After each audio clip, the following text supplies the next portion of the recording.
अस्सलाम वालेकुम स्टूडेंट्स। तो आज हम अपनी एक्सरसाइज नंबर 2.4 करेंगे। क्वेश्चन नंबर 2, इसका फर्स्ट क्वेश्चन हमने प्रीवियस लेक्चर में पढ़ा था। उसमें हमने क्या पढ़ा था कि स्क्वायर रूट हमने फाइंड किया था बाय प्राइम फैक्टराइजेशन से। तो अब हम स्क्वायर रूट फाइंड करेंगे बाय डिवीजन मेथड के थ्रू। तो क्वेश्चन नंबर 2 हमारा हम स्टार्ट करते हैं। Find the square root of the following fractions by division method. इसी तरह क्वेश्चन नंबर 1 है, जैसे ये फ्रैक्शन की फॉर्म में दिया हुआ है, लेकिन जब हमने 2.3 पढ़ी थी तो वो फ्रैक्शन की फॉर्म में नहीं थी। उसमें सिर्फ एक वैल्यू थी जिसका हमने डिवीजन मेथड के थ्रू फाइंड करना था। अब यहाँ पे फ्रैक्शन दिए हुए हैं, तो सबसे पहले हम इसे स्क्वायर रूट की फॉर्म में लिखेंगे और इसका डिवीजन मेथड के थ्रू अब हम इसका स्क्वायर रूट फाइंड करने लगे हैं। सबसे पहले 144 है। अब ये यहाँ पे देखेंगे कितने डिजिट्स हैं, 1 2 3। ये ऑड डिजिट्स है, तो इसके जो एक्सट्रीम लेफ्ट साइड पे 1 डिजिट जो है वो लेफ्ट हो जाएगा। तो इसकी पेयरिंग हमें पता है, हम राइट साइड से करना स्टार्ट करते हैं तो सिर्फ इसका एक ही पेयर बनेगा। अब जो 1 रह गया है उसको हम स्क्वायर से मल्टीप्लाई करते हैं। जैसे अगर 1 है तो 2 2 तो 4 हो जाएगा। इसका मतलब है 2 से कम वैल्यू जो है उससे हम इसे मल्टीप्लाई करेंगे। 1 के स्क्वायर से हम इसे मल्टीप्लाई करेंगे। 1 1 जा 1। नेक्स्ट हमारे पास जब हम इसे सब्ट्रैक्ट करेंगे तो यहाँ पे तो 0 आ जाएगा। अब नेक्स्ट हमारे पास जो टर्म हमने नीचे उतारनी है वो पूरी ही हम नीचे उतारेंगे, क्योंकि ये पूरा एक पेयर है। 44 को हमने नीचे उतार लिया। अब 1 + 1 क्या हो जाएगा, 2। ये मैंने आपको पहले भी बताया है कि जो भी स्क्वायर्स हम लेते हैं उसको हम ऐड करके नीचे लिख देते हैं। अब इसके क्वोशिएंट पे भी लिखेंगे और रिमाइंडर दोनों में लिखेंगे, डिवीजन में भी और क्वोशिएंट में भी 2 को लिखेंगे। अब नेक्स्ट 44 नीचे उतार के अब हमने देखना है कि 2 के टेबल में 44 कहाँ पे आता है, जो कि उसके डिवीजन में भी मल्टीप्लिकेशन में लिखेंगे और क्वोशिएंट में भी लिखेंगे। तो सबसे पहले हम इसे 2 से मल्टीप्लाई करते हैं। 2 2 = 4, 2 2 = 4। तो ये पूरा आ चुका है। इसे हम रिप्लेस कर देंगे। 2 को हम डिवीजन में भी लिखेंगे और क्वोशिएंट में भी लिखेंगे। तो हमारे पास एंड पॉइंट आ गया इसका। तो इसका मतलब है हमारा आंसर क्या आ जाएगा, 12। अब इसी तरह 225 का हम स्क्वायर रूट फाइंड करेंगे बाय डिवीजन मेथड के थ्रू। राइट साइड से इसकी पेयरिंग करना स्टार्ट करेंगे तो सिर्फ इसका एक ही पेयर बनेगा, क्योंकि ये ऑड नंबरिंग में है और 1 जो नंबर है वो एक्सट्रीम लेफ्ट साइड पे सिंगल पेयरिंग में रह गए। अगेन 2 से कम वैल्यू पे करेंगे। 1 1 जा 1। 2 में से 1 सब्ट्रैक्ट किया, 1 आ जाएगा। नेक्स्ट जो पेयर है वो पूरा ही हम नीचे उतार लेंगे, तो हमारे पास क्या वैल्यू बन जाएगी, 125।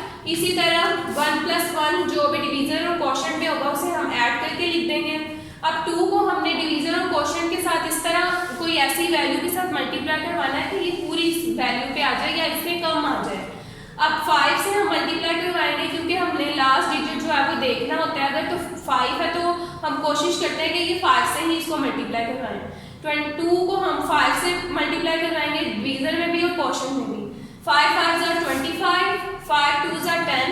10 में 2 ऐड किया तो 12 आ जाएगा हमारे पास। तो ये पूरी वैल्यू आ गई, मतलब इसका एंड पॉइंट आ चुका है।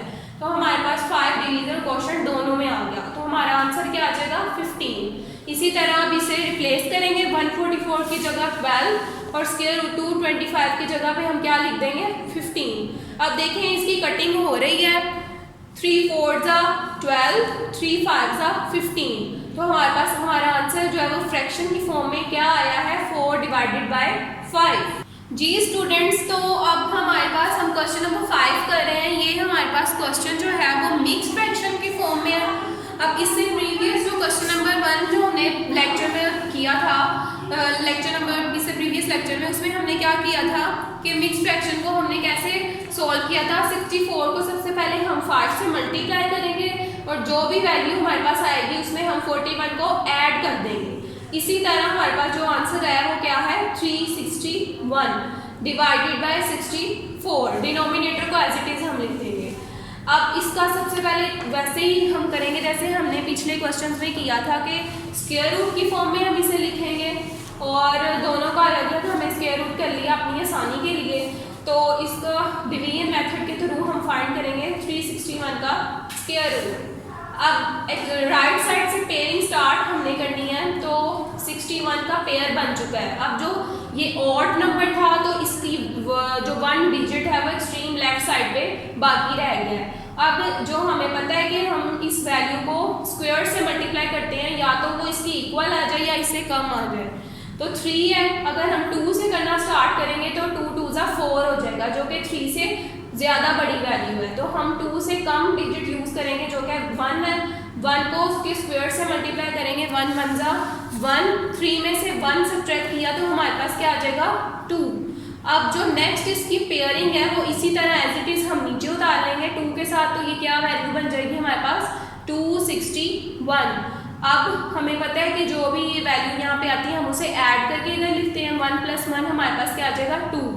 अब 2 का टेबल हमने वहाँ तक पढ़ना है कि जहाँ पे 261 आ जाए इसके डिवीज़र और क्वोशंट दोनों के साथ मल्टीप्लाई करके।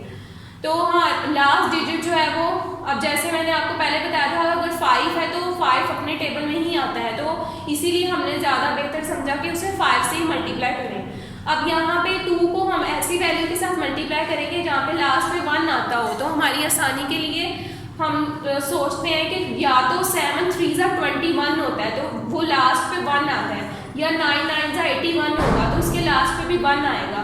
तो हमने 9 से इसे मल्टीप्लाई जब करवाया, 9 9 जा 81, 9 2 जा 18, 18 में हम 8 ऐड करेंगे तो हमारे पास क्या आ जाएगा 26। तो ये पूरी वैल्यू हमारे पास आ चुकी है 261। अब जब हम इसे सब्ट्रैक्ट करेंगे तो हमारे पास फाइनाइट पॉइंट आ जाएगा, एंड पॉइंट इसका आ चुका है। तो हमारे पास आंसर, हम इसे 9 जिसे मल्टीप्लाई करवाया था डिवीज़र और क्वोशंट दोनों में हमने उसे लिख दिया, तो हमारे पास क्या आंसर आ गया इसका 19। अब नेक्स्ट जो हमारे पास इसके नीचे जो फ्रैक्शन है डिनोमिनेटर में 64, उसका हम स्क्वायर रूट फाइंड करेंगे बाय डिवीजन मेथड के थ्रू। इसी तरह 64, अब ये चूँकि इवन नंबरिंग है सिर्फ 2 डिजिट्स हैं तो इसका एक ही पेयर बनेगा। अब एक ही पेयर है तो ये पूरा का पूरा एक ही टेबल में आना चाहिए, यानी कि किसी भी टेबल का स्क्वायर हम जब उस तक पढ़ेंगे तो ये पूरी की पूरी वैल्यूज पे आनी चाहिए। तो हमें पता है कि 64 जो है वो 8 के टेबल में 8 पर ही आता है, 8 8 जा 64। जब हम इसे सब्ट्रैक्ट करेंगे तो हमारे पास फाइनाइट पॉइंट आ जाएगा, 0 आ चुका है, तो इसका मतलब है हमारे पास इसका आंसर क्या आएगा 8। इसी तरह हम अब इसे स्क्वायर रूट 361 की जगह 19 को रिप्लेस कर देंगे और स्क्वायर रूट 64 की जगह 8 को रिप्लेस कर देंगे जो कि उसका आंसर है। अब हमारे पास चूँकि क्वेश्चन जो था वो मिक्स फ्रैक्शन की फॉर्म में था, हमने आंसर को भी मिक्स फ्रैक्शन की फॉर्म में लेकर आना है, तो इसको हम डिवाइड करेंगे, ऊपर वाली वैल्यू को हम हमेशा अंदर रखते हैं और नीचे वाली को बाहर। अब 8 का टेबल 19 तक पढ़ना है, इससे कम वैल्यू आ जाए या उस तक आ जाए। अब 8 2 जा 16 होता है, 19 में से 16 जब हम सब्ट्रैक्ट करेंगे तो 3 आ जाएगा। अब हम इसे किस तरह लिखते हैं, सबसे पहले जो ऊपर क्वेश्चन पे है वो लेफ्ट साइड पे लिखते हैं और 3 डिवाइडेड बाय 8, इस तरह हमारे पास क्या आ जाएगा 2 3 डिवाइडेड बाय 8। अब बेटा ये यहाँ तक हमारी 2.4 एक्सरसाइज कंप्लीट हो चुकी है। इसके आपने ये जितने भी क्वेश्चंस हैं वो आपने घर में होमवर्क करना है, और जो मैंने प्रीवियस लेक्चर में आपको बताई हैं बातें वो सारी आपने अच्छी तरह याद रखनी है। अगर आपको कोई भी बात समझ नहीं आती आपने देखना है कि कैसे ये क्वेश्चन सोल्व हो रहे हैं और अच्छी तरह से इसकी प्रैक्टिस करनी है घर में। अगर नहीं समझ आती तो आप कमेंट्स में पूछें क्वेश्चन कि किस बात की आपको समझ नहीं आ रही, आप अपनी कॉपीज़ पे इसे सॉल्व करने की कोशिश करें। और नीट कॉपीज़ जो हैं वो आपकी छुट्टियों के बाद चेक होंगी। अब तक जितनी भी एक्सरसाइज आपकी हो चुकी है 2.4 तक, इसकी आपने अच्छी तरह से प्रैक्टिस करनी है घर पर, ताकि आपको किसी भी बात में मसला ना हो और साथ ही साथ आप इसे सॉल्व करें ताकि आपको बाद में प्रॉब्लम भी ना हो। इसके अलावा ये सारे क्वेश्चन जो हैं वो आपने अपनी नीट कॉपीज़ पे भी करने हैं, वो आपकी छुट्टियों के बाद जो है वो सारी कॉपीज़ चेक होंगी।